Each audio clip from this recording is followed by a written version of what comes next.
శుక్లాంబరధరం విష్ణుం శశివర్ణం చతుర్భుజం ప్రసన్నవదనం ధ్యాయేత్ సర్వవిఘ్నోపశాంతయేత్. వ్యాసాయ విష్ణురూపాయ వ్యాసరూపాయ విష్ణవే నమో వై బ్రహ్మనిధయే వాసిష్ఠాయ నమో నమః. విమలపటీ కమలకుటీ పుస్తకరుద్రాక్షసస్తహస్తపుటీ కామాక్షి పక్ష్మలాక్షి.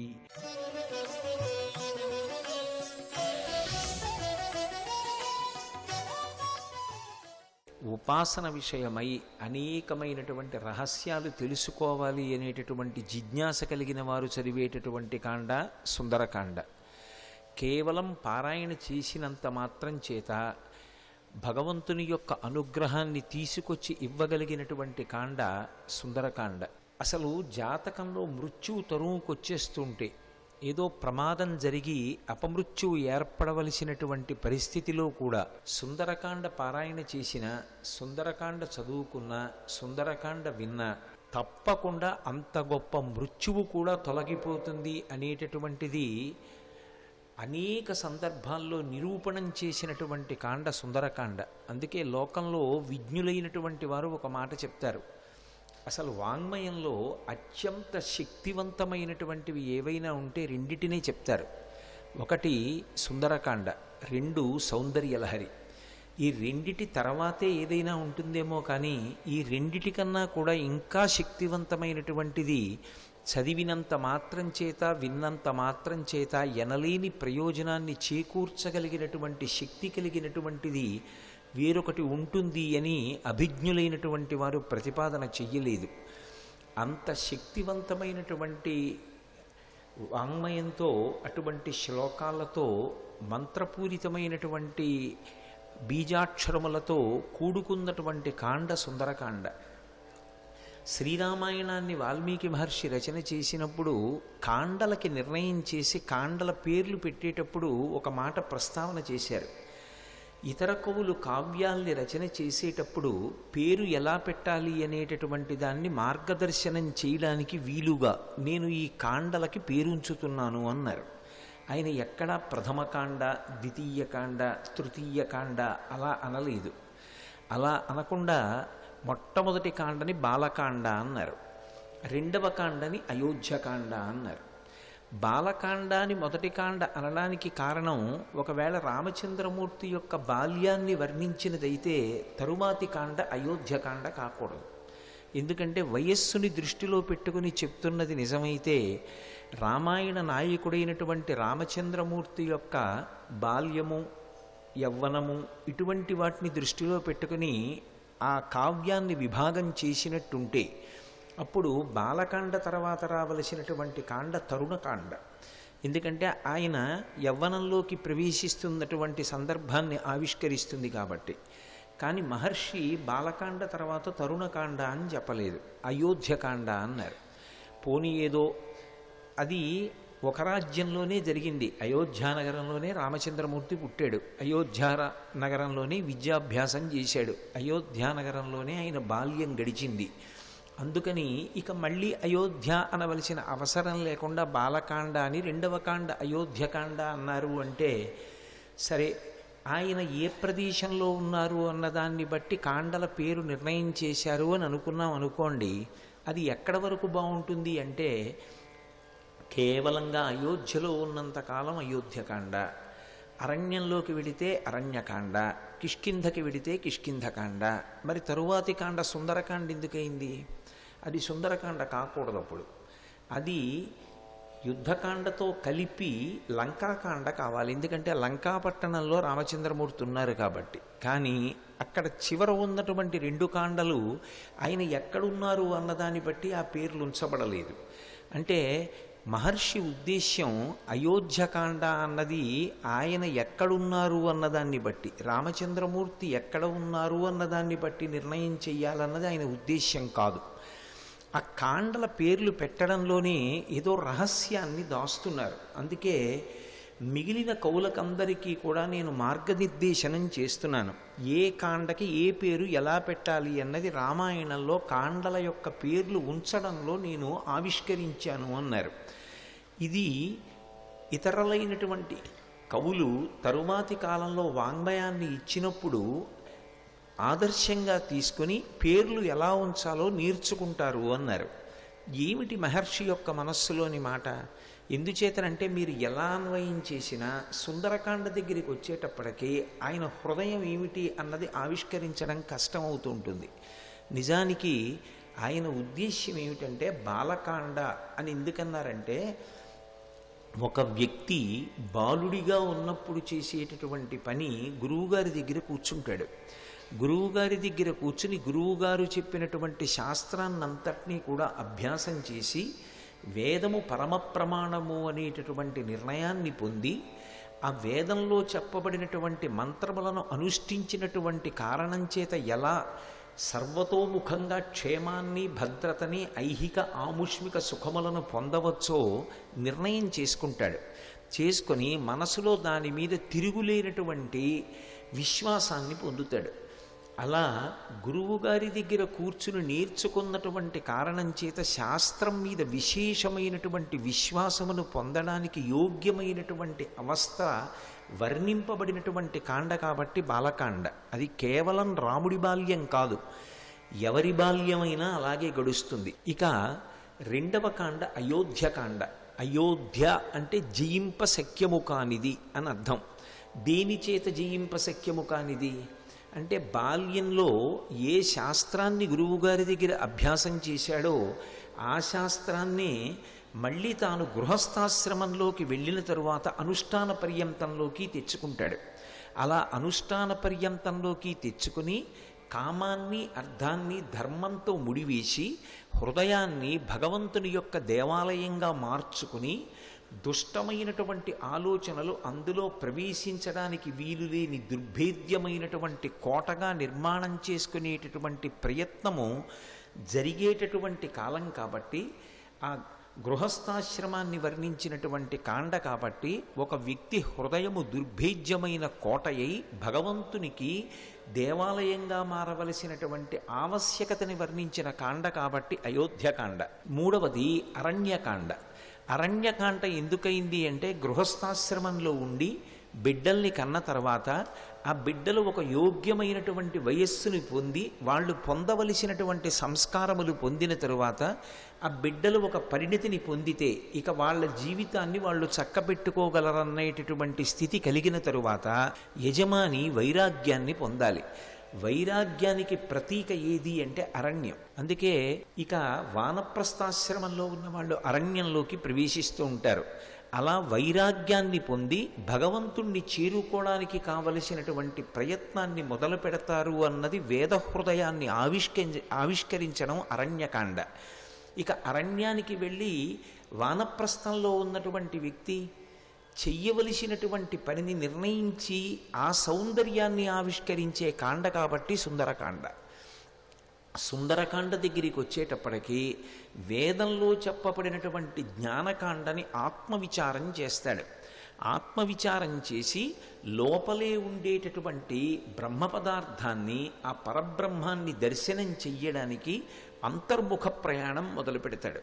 ఇక బాహ్యంలో కదలికలు ఆపేసి ధ్యానమునందు లోపలికి ప్రవేశించి ఈ లోపలే ఉన్నటువంటి ఆ పరబ్రహ్మస్వరూపిణి అయినటువంటి అమ్మవారి యొక్క దర్శనాన్ని పొందడానికి చేసేటటువంటి ప్రయత్నాన్ని ఆవిష్కరించేటటువంటి కాండ, ఆ ఉపాసన రహస్యములను ఆవిష్కరించేటటువంటి కాండ, సంసారమును తరించేటటువంటి మార్గం ఎలా ఉంటుందో చెప్పేటటువంటి కాండ కాబట్టి, అలా ప్రయత్నం చేసినటువంటి యోగి పైకి బాహ్యంలో ఆయన అందంతో సంబంధం లేకుండా ఆయన పైకి ఎంత వికారంగా కనిపించిన ఆత్మ సౌందర్యం ఉన్నవాడెవరో వాడు నిజమైన సుందరుడు.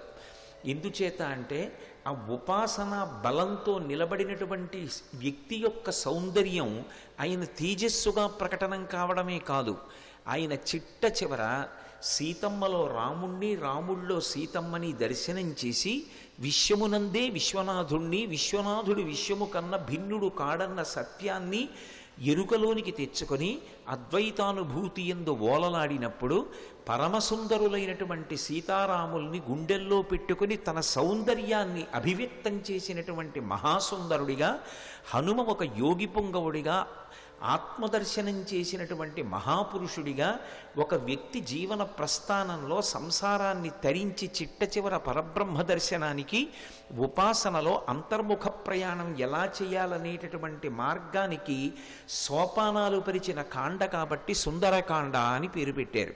సుందరకాండ తర్వాత వచ్చేటటువంటి కాండ యుద్ధకాండ. యుద్ధకాండలో ఇక బాహ్యమైనటువంటి సమస్త విషయ వస్తువుల మీద విరక్తిని పొంది ఇక ఏ విధమైనటువంటి అన్యమైన ఆలోచన లోపలికి రాకుండా రాక్షస సంహారం జరిగి లోపల రామచంద్రమూర్తి పట్టాభిషిక్తుడయ్యేటటువంటి కాండ యుద్ధకాండ.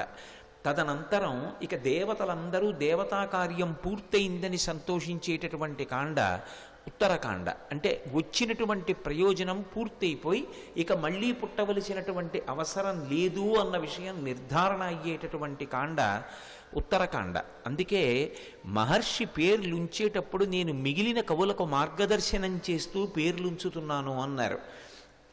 అలా ఉంచాలి అంటే అది కేవలం రామాయణంలో ఉన్నటువంటి కథావస్తువుని బట్టి కాండలకి పేర్లు నిర్ణయం చేస్తే ఎప్పటికీ కూడా అది మిగిలిన వారికి ఆదర్శవంతంగా ఉండే అవకాశం ఉండదు. అందరూ కథాభాగాన్ని బట్టే పేర్లు ఉంచవలసి వచ్చింది. అలా ఆలోచన చేసినప్పుడు అసలు ఆ కాండలలో సుందరకాండ అనేటటువంటి పేరు దగ్గరికి వస్తే తప్ప ఆయన ఆ కాండలకు పేర్లు ఉంచినటువంటి వైభవం అర్థం కాదు. అందుకే సుందరకాండ అంత గొప్ప కాండ అయింది. కేవలం సుందరకాండ మహర్షి పేర్లుంచినటువంటి క్రమాన్ని బట్టే కాదు. ఎందుచేత సుందరకాండ అయింది అన్నదానికి బహుసుందరమైనటువంటి శ్లోకాన్ని ఇచ్చారు.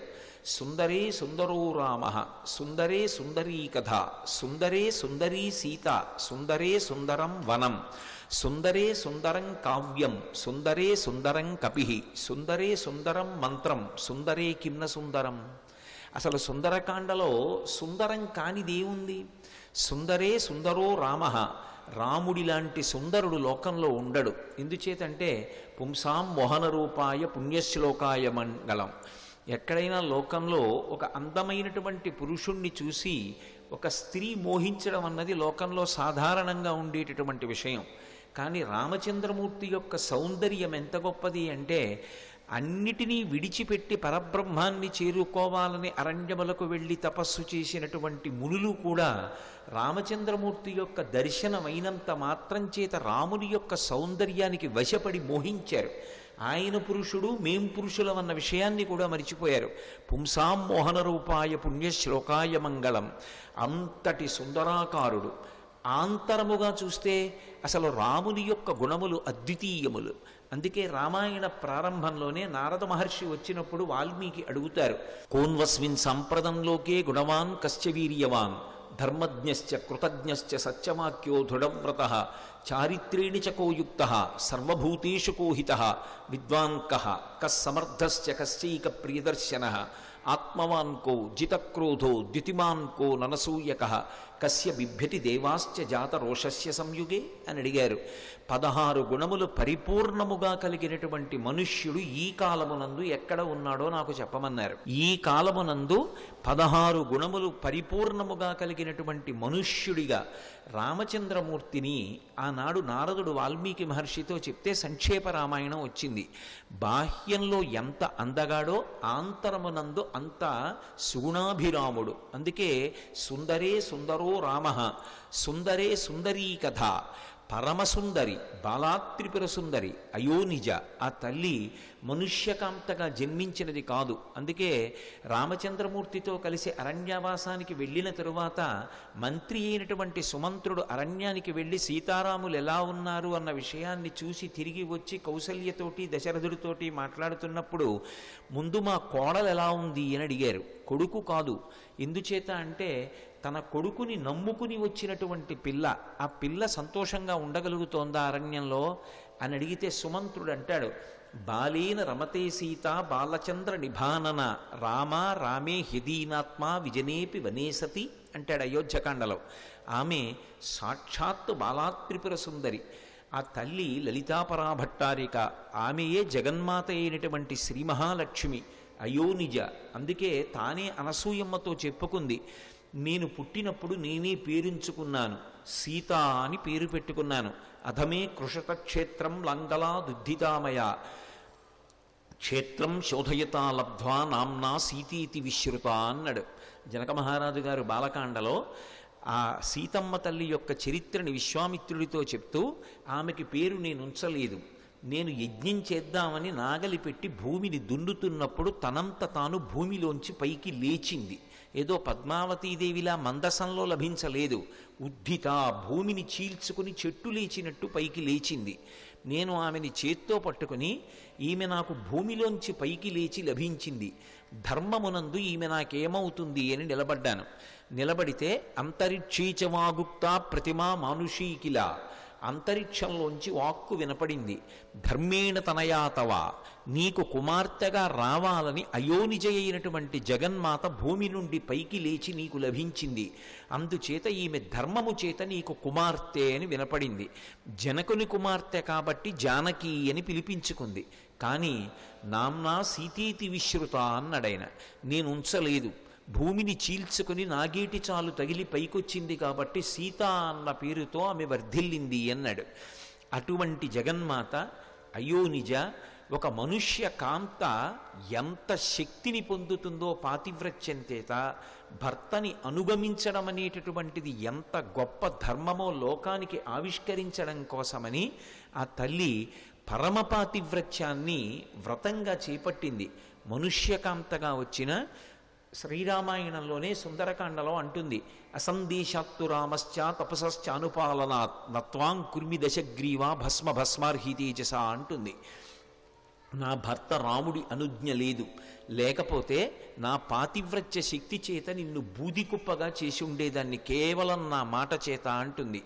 అంతటి మహాపాతివ్రత్యాన్ని అవలంబించినటువంటి తల్లి, ఒక పతివ్రత యొక్క శక్తి ఎలా ఉంటుందో చెప్పినటువంటి తల్లి.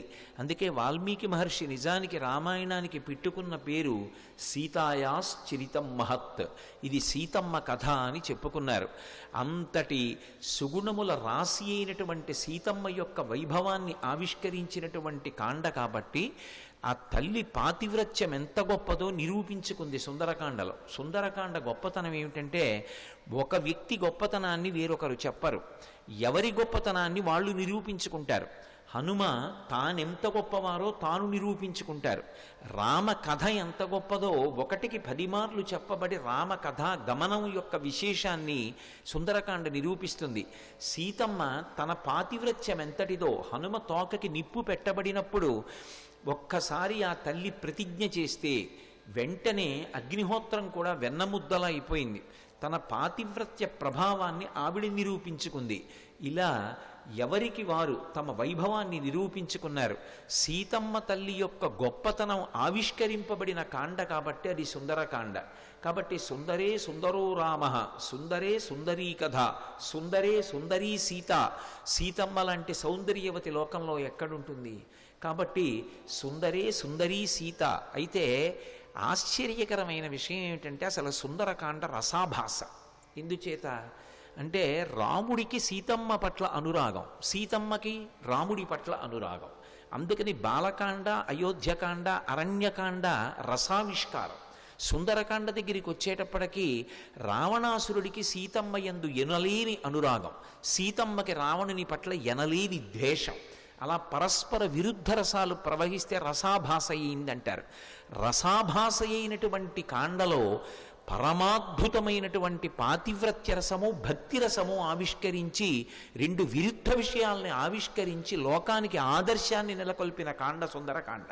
అందుకే సుందరే సుందరీ సీత, సుందరే సుందరం వనం. ఏమి అశోకవనం అసలు! ఆ అశోకవనాన్ని, ఆ కాంచనలంకని, ఆ పుష్పక విమానాన్ని అవి వర్ణిస్తుంటే వినడానికే ఆశ్చర్యంగా ఉంటుంది. ఇలా ఉంటుందా లంకాపట్టణం అనిపిస్తుంది. లంకాపట్టణంలో ఒక కిటికీకి ఉన్న పరదాన్ని చూస్తే కళ్ళు తిప్పుకోవడం సాధ్యం కాదని పరమ బలంతో హనుమ చూశారు అని రాశారు వాల్మీకి. అంత సౌందర్యాన్ని ఆవిష్కరించినటువంటి కాండ. బాహ్యంలో కాంచనలంక అంత సౌందర్యవంతంగా, అంత విశేషంగా ఉంటుంది.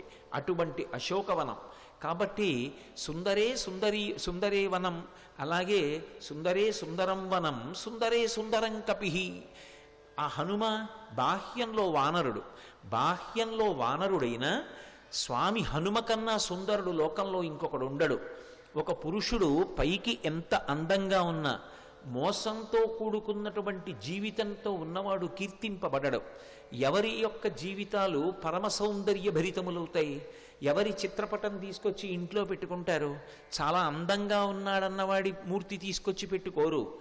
ఉరప్పంజరం అంతా బయటికి వచ్చేసిన, చీపురు పుల్లల్లా కాళ్ళు అయిపోయినా, ఏదో చిన్న గుడ్డ తీసుకొచ్చి ముడతలు పడేటట్టుగా ఉంచి ముద్ద చేసి అక్కడ పెడితే ఎలా ఉంటాయో అటువంటి మోకాళ్ళు అయిపోయినా, ఆఖరికి ఈ ముఖంలో ఉండేటటువంటి ఎముకలన్నీ పైకి పొడుచుకొచ్చేసిన, విభూతి కూడా 3 రేఖలుగా కాకుండా ఏదో ముద్దగా పెట్టుకుని, ఇంత కుంకం బొట్టు పెట్టుకుని, బక్క చిక్కిపోయిన శరీరంతో సత్యదండాన్ని పట్టుకున్నటువంటి చంద్రశేఖరేంద్ర సరస్వతి స్వామి వారి మూర్తిని ఇంట్లో పెట్టుకుంటారా?